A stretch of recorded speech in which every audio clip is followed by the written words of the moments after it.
केंद्र सरकार की नौकरियों में यूपीएससी के बाद अगर किसी का सम्मानित स्थान है वो है एसएससी का। हर साल कैलेंडर आता है, हर साल नौकरियों की आती है बाहर।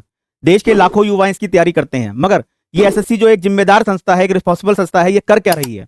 आपने वेंडर चेंज किया, ये आपका अधिकार है, मगर वेंडर की कैपेबिलिटी, कैपेसिटी देख तो लेते एक बार। बच्चों का सेंटर हजार हजार किलोमीटर दूर आपने ला दिया है और 1000 किलोमीटर दूर जाने के बाद वहां पता लगता है एग्जाम कैंसिल हो गया। एसएससी की नौकरी करने वाले कोई बिजनेस टाइकून के बच्चे नहीं होते हैं सर।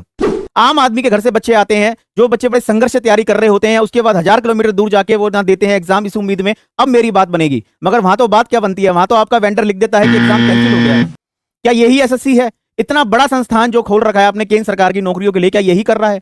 क्या डिमांड कर रहे हैं बच्चे? आपसे यही डिमांड कर रहे हैं कि जो शिफ्ट में बेईमानी हुई है, जो शिफ्ट परफॉर्मेंस नहीं कर रही है, आप उस शिफ्ट का एग्जाम कैंसिल कीजिए। आप वेंडर की कैपेबिलिटी को जांचिए, आप वेंडर की कैपेसिटी को जांचिए, आप वेंडर की स्ट्रेंथ को जांचिए, क्या वो कैपेबल है देश का इतना बड़ा एग्जाम करवाने के लिए। टीसीएस का आपने टेंडर कैंसिल कर दिया। टीसीएस टाटा की इतनी बड़ी कंपनी है, क्या आपको लगा नया वेंडर उसके इक्विवेलेंट है या नहीं है? क्या आपने किसी पैरामीटर पे जांचा? नहीं, आपने किसी पैरामीटर पे नहीं जांचा। बच्चे आपसे बात करने आए थे, एक मंत्री का कर्तव्य है कि वो अपने प्रतिनिधियों से मिले, बच्चे आपसे रिक्वेस्ट करने आए थे। सेशन चल रहा है आपका, ये हम भी मानते हैं, पूरे देश को दिख रहा है मानसून सेशन चल रहा है, मगर मानसून सेशन चलने में क्या आपके पास 5 मिनट का वक्त भी नहीं है बच्चों से ज्ञापन लेने का भी?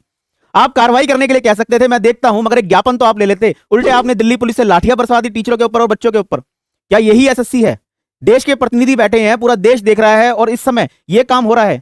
अगर बच्चे गलत हैं तो आप केस करके उन्हें अंदर डाल दीजिए, अगर आपको लगता है तो गलत है तो। नहीं, ऐसा भी नहीं करेंगे आप, क्योंकि आपको पता है बच्चे बिल्कुल सही हैं, अपना हक मांग रहे हैं। क्या गलत मांग रहे हैं?